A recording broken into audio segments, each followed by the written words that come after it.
Jalali, Zul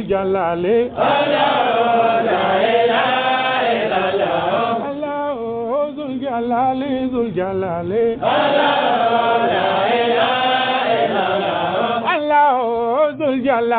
Zul Jalali, Zul Jalali,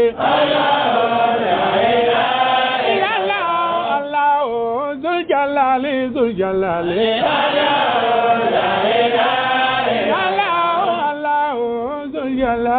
Zul Jalali,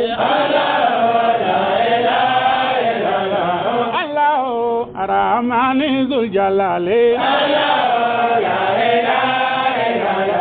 Allahu Ar-Rahimu Zul Jalali, Allahu Al-Maliku Zul Jalali, Allahu Al-Qudus Zul Jalali,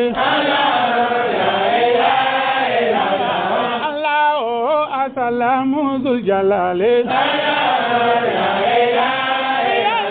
Daimu la ilaha illallah, Daimu la ilaha illallah, Daimu la ilaha illallah, Daimu la ilaha illallah, Allahu Zul Jalali, Zul Jalali, Al-Mu'minu Zul Jalali, Allahu Al-Muhaiminu Zul Jalali, Allahu Al-Azizu Zul Jalali,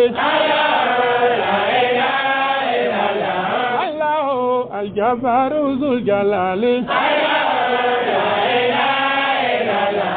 Allahu Mutakabbiru Zul Jalali,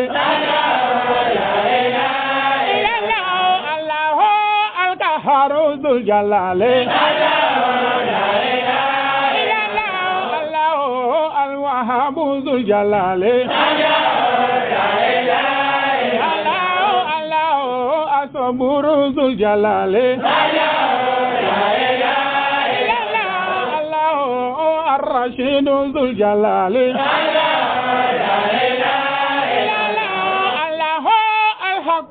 Zul Jalali, Allahu